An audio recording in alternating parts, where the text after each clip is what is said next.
வணக்கம். நான் இன்றைக்கி பாசிப்பருப்பு தோசை பண்ண போகிறேன். அதுக்காக என்னெல்லாம் வேணும்னு சொல்கிறேன். பாசிப்பருப்பு, உப்பு, ஜீரகம், பெருங்காயம், கருவேப்பிலை, பச்சை மிளகாய், இஞ்சி, கொத்தமல்லி. நான் பாசிப்பருப்பை 1 மணி நேரம் ஊற வச்சுருக்கேன். அதை இப்போ நான் மிக்சியில் அரைக்க போகிறேன். அரைச்சிட்டு அது எப்படிங்கிறத நான் காமிக்கிறேன்.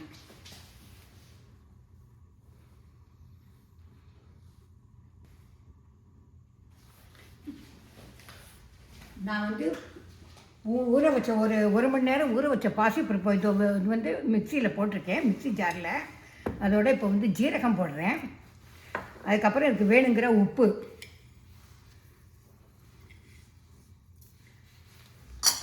அதுக்கப்புறம் கொஞ்சம் பெருங்காயம்,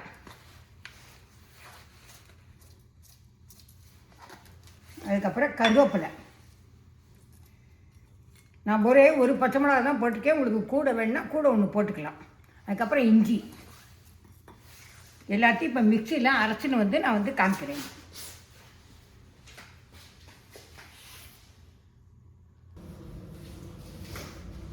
மிக்சியில் அரைச்சாச்சு. இப்போ நான் இதை ஒரு பவுலில் மாற்ற போகிறேன். மாற்றிட்டு இது எப்படி தோசை பண்ணிவிட்டு காமிக்கிறேன். நான் ஒரே ஒரு கப்பு தான் போட்டிருக்கேன். இங்கே கூட வேணாலும் கூட போட்டுக்கலாம்ண்ணா. இதுக்கப்புறம் இப்போ தோசை பண்ணுறது அடுத்தது நெக்ஸ்ட் காமிக்கிறேன்.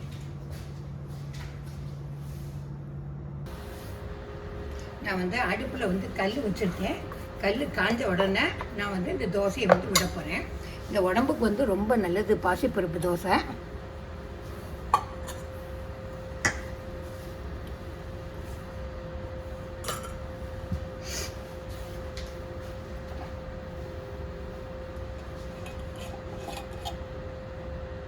கல் காயட்டும், அதுக்கு தான் வெயிட் பண்ணிட்டுருக்கேன்.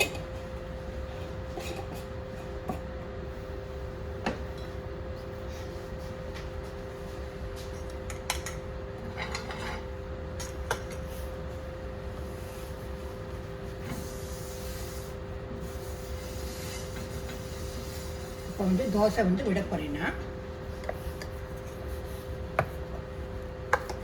கொஞ்சம் தண்ணி வேணா தண்ணி விட்டுக்கலாம்.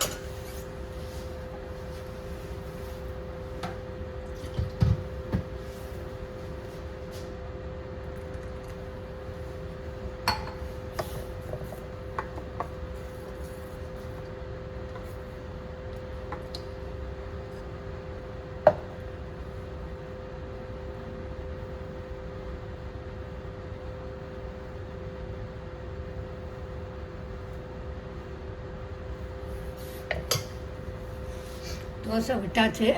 இப்போ அது கொஞ்சம் காஞ்சதுக்கப்புறம் அதில் எண்ணெயை விட போகிறோம். நல்லெண்ணெயோ கடலெண்ணெயோ எது வேணாலும் நீங்கள் விட்டுக்கலாங்க.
கொஞ்சம் முறுமுறுன்னு வரட்டும், அதுக்காக வெயிட் பண்ணிட்டுருக்கேன். அது வந்த உடனே அது நான் பிளேட்டில் மாற்றிட்டு காமிக்கிறேன்.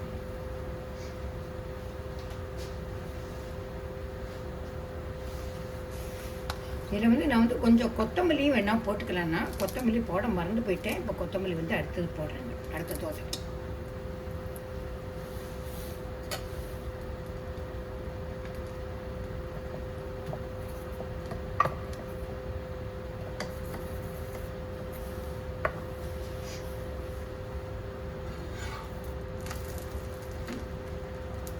வந்து ஒரு சில இது பார்த்தோன்னா அடை மாதிரி தான் இருக்கும். அடையில் வந்து நம்ம எல்லா பருப்பும் போடுறோம். இதில் ஒன்லி பாசிப்பருப்பு மட்டும்தான்.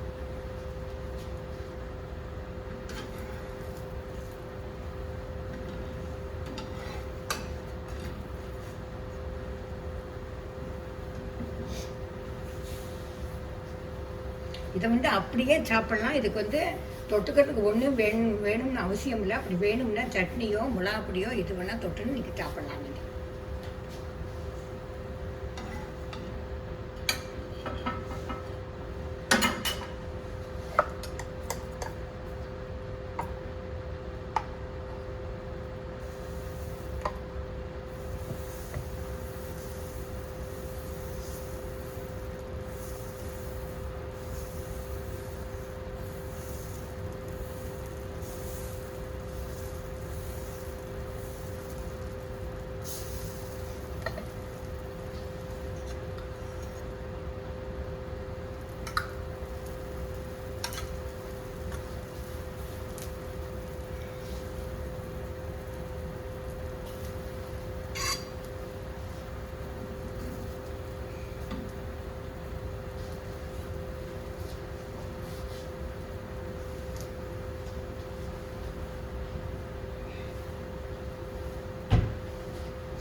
தோசை வந்து பண்ணியாச்சு. இப்போ பிளேட்டில் வச்சுட்டு சட்னி இருக்குது, அதையும் வச்சு காமிக்கிறேன். நான் பாசிப்பருப்பு தோசை ரெடியாக எடுத்து ஆற்றுல வந்து சட்னி இருந்தது, அதை தொட்டுக்கிறதுக்கு வச்சுருக்கேன். நீங்களும் இது மாதிரி பண்ணி பார்த்துட்டு எப்படி இருக்குங்கிறதுக்கு லைக் பண்ணுங்க, ஷேர் பண்ணுங்க, சப்ஸ்கிரைப் பண்ணுங்க. Tata, bye bye.